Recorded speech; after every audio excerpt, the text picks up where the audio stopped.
Straight up gems. It's a hard rock life. Work it out, yeah, yeah. Work it out like a gem. GEMS. Growing emotionally, yeah. Mentally, spiritually. Straight up gems. Hey, you guys. Welcome back to the hey. Straight Up Gems podcast. I am your host, Felicia Petey Dunn. Hey, Yes. I'm your co-host, Marianne M.A. Reyes. Yes. See, we're giving y'all nicknames. Giving y'all nicknames, Petey And M.A. and M.A. Yes. Oh my gosh, you guys. We have such a great episode today. Like, it's going to be so good. But before we get into it, sis, Check in. check in. How was your day today? Today was kind of just starting. Child. Hey, we're What time supposed to is keep it? it real, right? What time It's is 6 it? o'clock right now. And you said your day just started. And it is kind of just starting. Lord, what did you do? But, I have been a night owl, so Okay. so you can't really, I literally work sometimes until like 6 a.m. Wow. I blame the birds outside of my apartment. Can't get no sleep. Like, 'cause of they're birds. literally tweeting each other from What one are they window doing? to the other They window. are tweeting. Yes, they're tweeting. They are tweeting Talk each about other. Elon Musk. Exactly. All the way from my kitchen window across my unit to my bedroom window. You can imagine how loud that must be. So it's hard That's for you what to it sleep. sounds like. Yeah. Got it. So I'm like, hey, I may as well work because I can't sleep. Right, you right. know? I feel And you. then when feel I you. finally go to sleep, it's like I wake up, I'm like, dang, I missed the whole day. morning. Yeah. I'm a night owl. I am not a morning person. I'm Yeah. really not. It's just not my ministry. I'm like, it just never has been. But if I'm up, I'm up. Yeah. Like, if I have to be up, I will get up. But if you ask me, do I like getting up that early? Or if I am a morning person, I will absolutely tell you no. Yeah. I sure am not. Catch me at 2 o'clock in the morning. I'll Right. be wide awake. Yeah. Until 6 o'clock in the morning. You know what I think it is? But, yeah. Do you, tell me if you get this too. Okay. Because I know we're both creatives. Right. Do you get more creative downloads when it's just quiet? Yes. And you know nothing's happening. And I feel like it's Yeah. just like you can hear things clearer. Like it's your at night. mind. And it's nighttime. And it's just like, Yeah. yeah. So. Maybe it's a creative thing. I think so. It's a creative thing. But then our call times be at like 4 o'clock in the morning. Right. I'm like, ah! Ooh. Yeah, there's so many pictures of me on set just like this. I know. Taking my naps in between. Child. Yeah. Sorry, I just got my hair braided. I know. I saw her. I said, hold on. Wait a minute. I Yes. was not prepared. Yes. But today was a It good looks day. so good. Today was a good day. Oh, I went to my friend. She took me out for a birthday lunch, even though my birthday was in January. No but way. she was a friend that was committed Yeah. to giving me a gift. Okay. And I like friends like that, okay? And so here we are, and Listen. it was today. And we went to Kill My Name. Shout out to Nice. Tabitha Brown. Aw, It was good. I went there for my birthday, but she wasn't able to come. But then she asked me, hey, where you want to go? And I was like, Kill My Name. Kill My Name. Kill My Listen, Name. your other committed friend who stayed in the parking lot because I couldn't come in that day. Exactly. Because I didn't have a You did, and she vaccination card. stayed the whole time and waited so she could take me home. I was like, friend, you could leave. Nope. M.A. committed friend. That's why you my dog. That's why you my dog. So yeah, today was good. And then I had an audition for a short film, and so I put my audition up, and now I'm here. Nice. Now I'm here. That's So, you guys, the topic today. We are talking about pretty privilege. Like, is it a thing? Does it exist? Can we be real about it? Are we really going to talk about it? And we're here to tell you yes. Yes and yes. So yeah. So what do you say, like, for you when you think about pretty privilege? Like, what does that mean to you? Privilege. Like, I understand that there is a favor on, you know, pretty people, but at the end of the day, I do feel like pretty is subjective. Facts. Now, I am going to touch on both. I'm Okay. not saying I'm biased towards anything. Yeah. I felt it on both sides because the reason why I come to the bottom line of that it is subjective is because some people think I'm pretty, and I realize some people don't. Yeah. So, you know what I mean? Yeah. I fit in some people's boxes, and Right. other boxes I don't. Has you anybody know? ever told you to your face you wasn't pretty? No, but you can tell. Okay. Listen, They gave you the stank look. Like, okay. Wait, I want to know Dancers. show me this. Yeah. Okay, I'm like, talk about the experience, like where you felt like somebody they didn't say, they subliminally told you that you wasn't pretty. Right. Okay. So The nerve. The nerve. okay, dancers can feel me on this one. Well, those pursuing the industry, right? I remember. So back in the day, Mm-hmm. you know, when I was Right. auditions left and right, and these cattle calls, they'll start with the goodness, I forgot what they call it now. What? When you don't even get to dance, they'll just line you up and say yes, no, yes, no, yes, Whoa. no, based off of how you look. Really? Yes. Dang. I've been through so many of them things. Wow. Wow. And How did that make you feel? like crap. Right. But at the same time, it's like, well, that's okay because at least I know I'm still. They're not saying my talent is crap. You know But what how I mean? many times do you? Okay, so how many times does that happen to where someone can count you out of something where your natural human response is, it's about me personally? Yeah. So at first, I used to take it like that, and then Yeah. I realized, okay, there has to be other things that goes into this. Right. I realize now, after being in management positions, like working Mhm. like more corporate type of stuff, Right.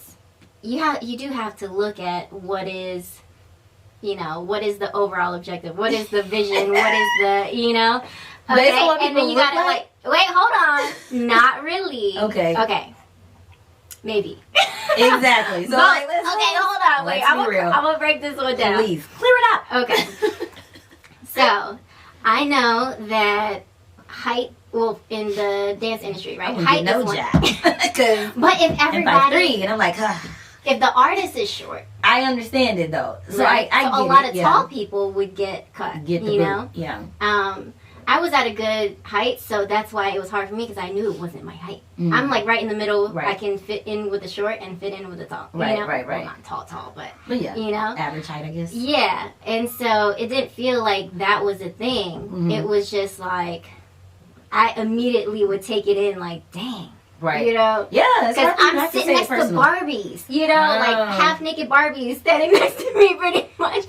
Like, Yeah. you know how it feels. Yeah, because I was gonna say the funny thing is, it's like when I was also pursuing dance at Yes. one point and going into those auditions and just seeing like people had their boobs to their chin, they had Yes. hair down their back. I said, "Where am I?" It's so funny because my first audition, like I remember it like it was yesterday. I was just like coming from Houston. I had like my first LA audition, and I don't know if anybody or you as well has seen the movie Baps when Halle Berry and Mickey go to this audition. That's how I felt. So when I came around the corner, I had on sweats and stuff. I'm like, oh, this is a hip hop audition. I need my Exactly. Jordans. I need my sweats. I need to have a t-shirt on so I can move. I got around that corner. When I tell you, like, people was doing like Naked. flips and In I their was like, underwear. where am I? So I Pretty felt much. like That's what it feels that Baps Yeah. scene, and I was like, okay, I am not in Texas anymore. And this is real. So I would say with the Pretty Privilege, that was like one of my first experiences in Yeah. like, is this really like a thing? You know what I mean? Because I played sports my whole life, so it was I never not thought that I was beautiful, never. Right. But when you're playing sports, like you're not really, you don't care about the girly stuff or being pretty. You don't got time to be pretty. You know what I mean? You're an Yeah. athlete, so you're like, I don't care. Like, yeah, my hair got to be in a ponytail. I can't wear nails because I got to play basketball. So like the Pretty Privilege, like in high school, for me personally, wasn't like a thing. But I can tell that there were certain type of dynamics because I went to a predominantly white school called Bel Air. So like the freshman, it was like that. We just didn't have Wow. uniforms. Uh-huh. And so all the athletes were in what we call the athletic hallway, and then everybody else was somewhere else. So there were like little pockets of these types of dancers. They were called the Bel Air Belles. They were like the pretty cute little dancers. I And can then we imagine. came out with another dance team, which I was on. It was called the Emotions Dance Crew. So we were different from the Belles. So it was like the pretty. Then it was kind of like, you know, We're going to give it to you raw. Exactly, exactly. More So, talent. yeah, and yeah. surface level, And, yeah. And it was a little bit different. Yeah, I guess, yeah.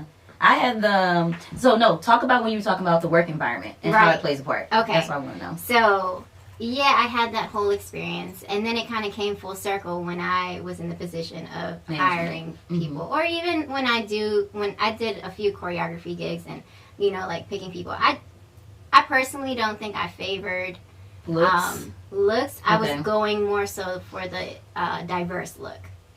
So if I had too many of one race, I might say because I want it to look more. What do you call that? Representation? Yeah. Okay.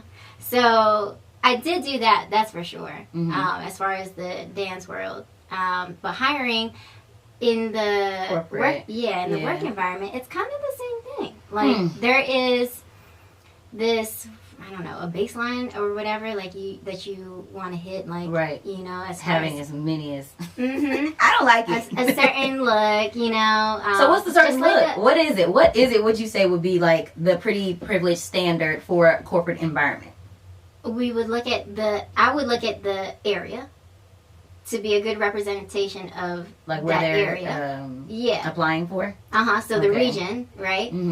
To represent the region well. Okay. And also the brand, and also I know, but at the same time, I'm gonna say that pretty is very subjective, and I'm gonna say it again because it's like I remember when thin eyebrows were in, and now it's like the thicker your eyebrows are is prettier, or like the skinny whatever, and now everybody's trying to gain a booty. You know what I'm saying? Like, build a body. What's happening? It is subjective, and I think it's based off of this trend, and I've seen it like in marketing, in corporate, whatever, this feeling of friendliness, or like that friendly, familiar, all-American, whatever you want to call it, it changes. Like as our based on perspective as who society is sitting changes. back there saying like this is it, this is what it is. Because I know we had a conversation kind of like about this like off camera or whatnot. And then we were like, oh, we need to talk about this. And we came in like, oh, we need to talk about this because I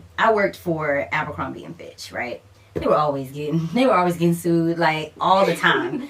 And there is a documentary. And there is a documentary. Watch it. I watched it. I was like, oh, A&F. I was there, and I wanted to see if all of the story lined up, like it was aligned. And the sad reality is, it was. I was those people, but because I didn't come into the company as what they would call a model. I came into the company straight as a manager.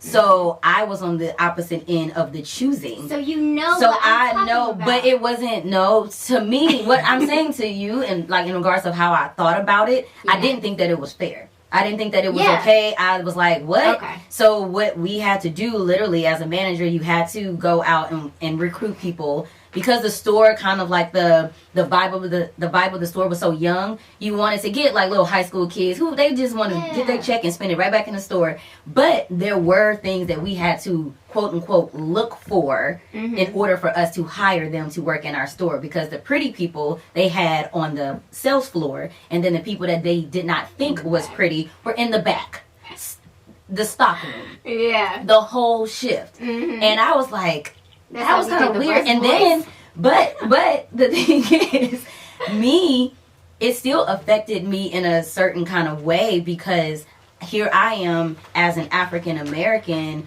woman being in a management position. I was always the only black one. It wasn't that many of us. So if anything went down management wise, they were like, oh yeah, the black girl in the store. And you're like, wait a minute.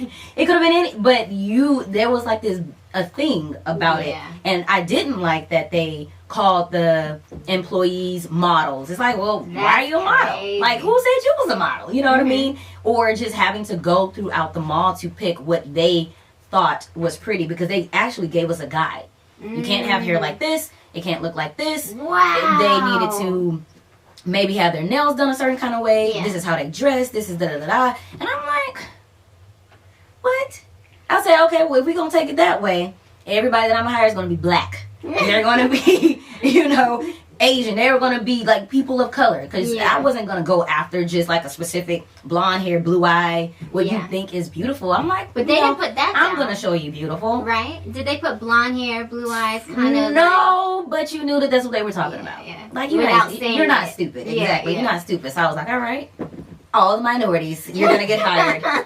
And it was to a certain, like, everybody that I hired were great. Because it was about what their work and what they could do. Exactly. And how they represented the store and us, like, having the numbers. So that pretty privilege situation was real, but it wasn't nice. Because people are affected because you're, like, saying that you can't work here because you don't look good enough. What? Okay, well, let's take it this way. What? As a manager at a restaurant, when I was hiring bartenders, like, most of our revenue came from the bar. Okay. You know? And these are people who, you know, they have, the longer they can be in, like, conversation with their customer or whatever and be engaging, the better.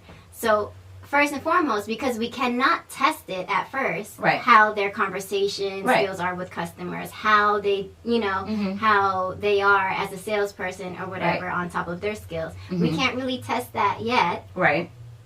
The first thing that we can do, like pre-judgment wise, is how friendly or but see, but that's what you look. said though. But you also, the first thing that came out wasn't the approachable part of it, the aspect of it. You said friendly, so it's more like your characteristics, not so much how you look. Because people look so different all the time. A guy can look one way, and then as soon as he get a haircut, you like, well, who is this?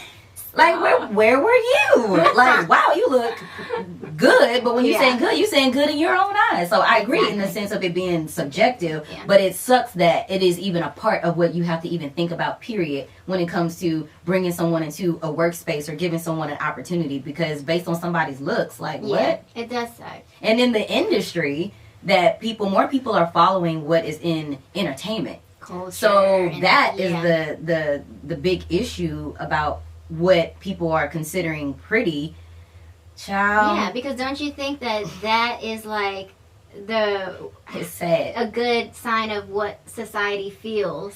But I don't be thinking everyone feels like that. Is what I'm saying. It's like like I was telling you before. I was like, I feel like there's a majority of people that is kicking and talking that's trying to talk for everybody, but everybody don't feel that way. Yeah, absolutely. Because like you're saying about like, oh, well, you know, this is what society is pushing as far as what is pretty, what is beautiful. It's like, oh, well, you're going to have a build-a-body, and you're going to have to be what they call an Instagram model, and that's what is supposed to be pretty. But when if you ran all of these women side by side, or even men, everybody look alike. Yeah. It's so robotic. It's like, oh, y'all all went to the same doctor. Y'all all sitting over here at the same beach. Y'all got the same clothes. Y'all get them from the boutique. Like, nothing is really different.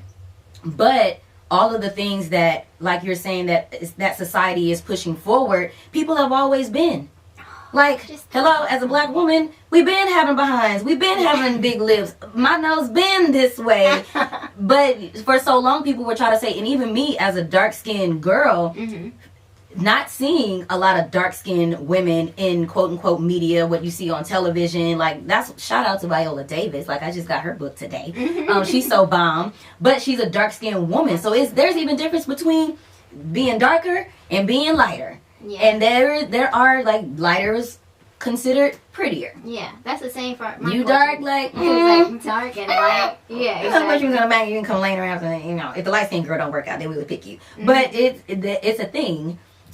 As a woman, you try not to like fall into those spaces of making things personal.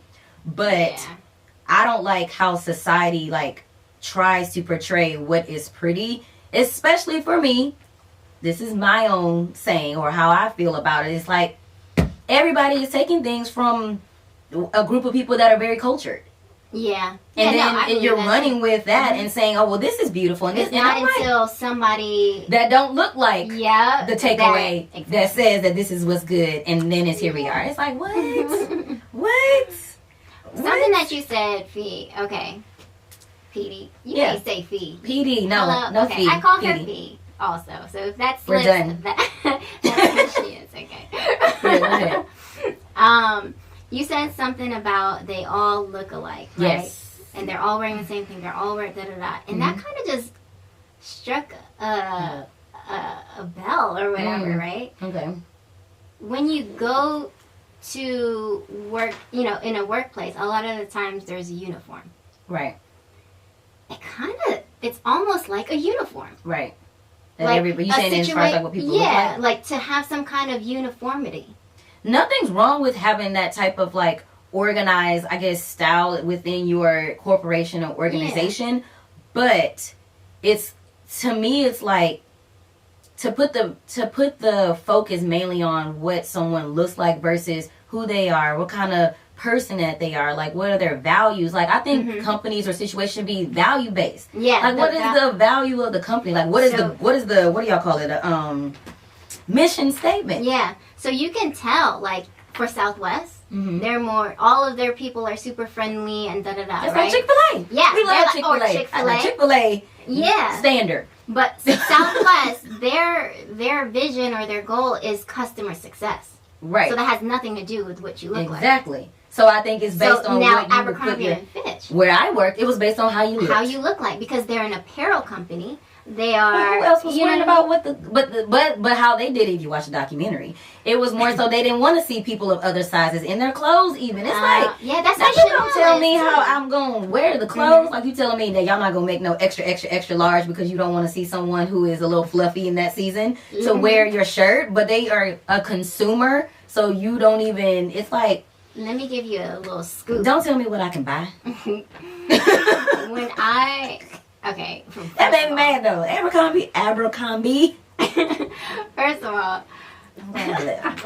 But I love my bosses. I've had like a whole bunch of side hustles, right? Me too. So when I'm about to say this, you're like, what? Okay. Yes, I used to dance, all this stuff. Yes, Yeah. I'm in a corporate. I also used to be an optician. What is the optician? Exactly. With like glasses. I used to own a whole, okay. I wear boutiques, I make glasses, Yes. or whatever, right? Okay. So anyway, I worked with a Chanel representative. Okay. And literally, you have to fill out a whole application. Yeah. They have to review what your clientele looks like, what your location looks like. You can only buy Chanel stuff. Like, they have so much work behind, like, bots and stuff that work against people buying Chanel Just products anybody. outside of the authorized dealers. Right. Because they don't want just anyone Anybody wearing with it.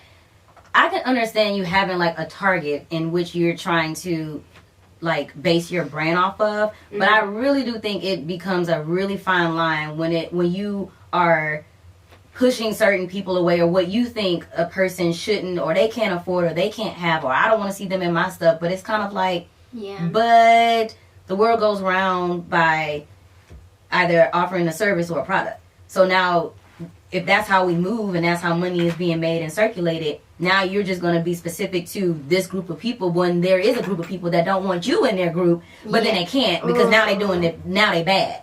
Or now it's like, oh, y'all are causing ruckus because now you have an opinion or something to say. So it's like, or if you're going to do it for you, everybody should be able to do it. Or we're not doing it at all. Yeah. That's how I feel.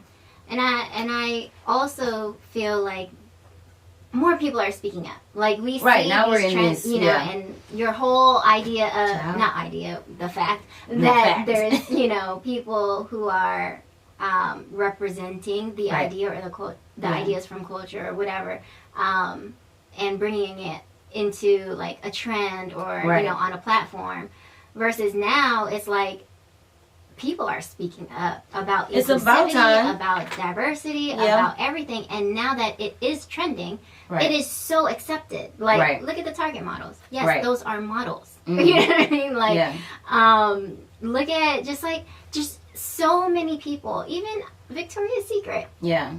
I mean, I love the change that it's creating, and I love that people have an opportunity to use their voice, but it's like, we've been in. Like, this has been, you know what I mean? Because even when it goes to, like, black women and how they wear their hair. Like, how are you going to say, these braids is not popping for me to sit behind my desk?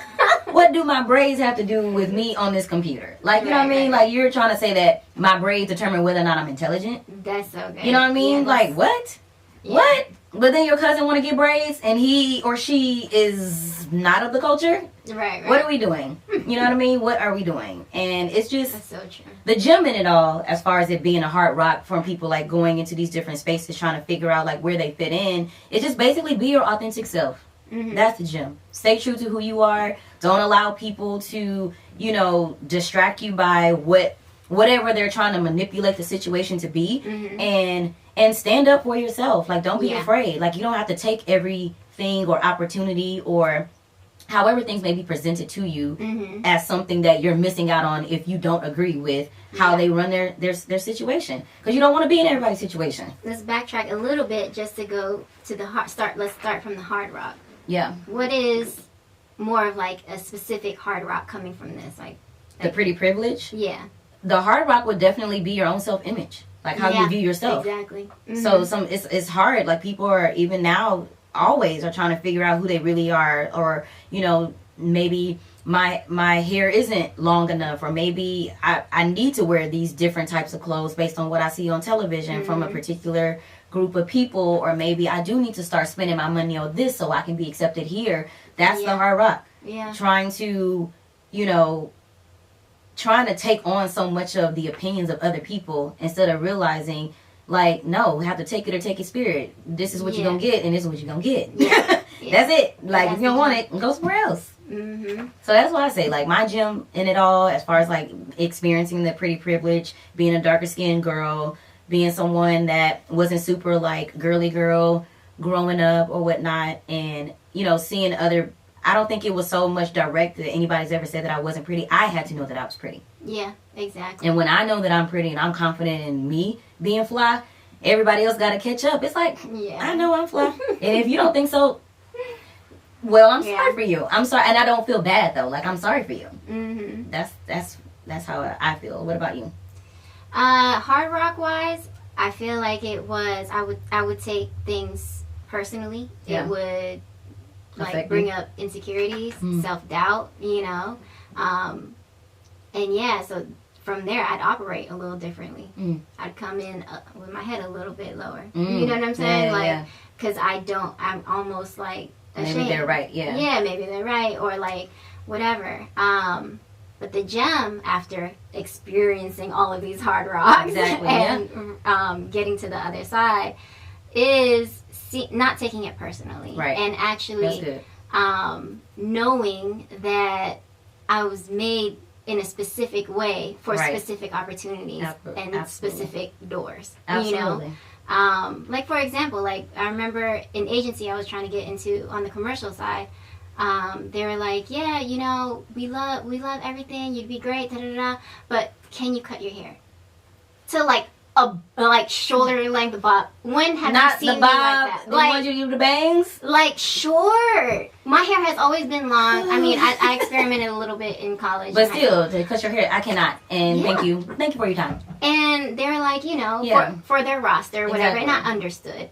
But then at the end of the day, I remember putting my foot down and I was like, I've been through so many hair changes. Yeah. And I know that I stick to this long hair is because this is how I feel the most confident. This is how I operate my best. But how you said that you put your foot down. And I think a lot, like, you know, a lot more of us, we need to put our foot down. You don't allow people to tell you who they want you to be. You know what I mean? And if they feel like they can accept you for who you are, then that's not the place. Those aren't the people for you. Yeah. And be okay with that. And just know that door that you're created exactly the way you look like. Yep. For a reason. Yeah. It's coming. So say no all you want. It's coming. Absolutely. Yeah.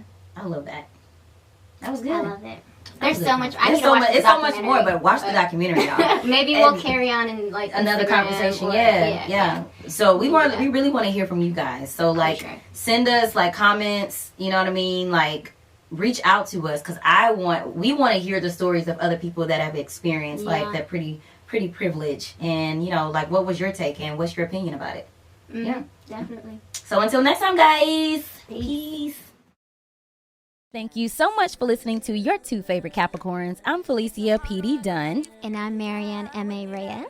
Be sure to rate, leave a review, and subscribe to our show. You can connect with us on socials at Straight Up Gems. Or email us at info@straightupgemspod.com. Until next time, we love you, sugar.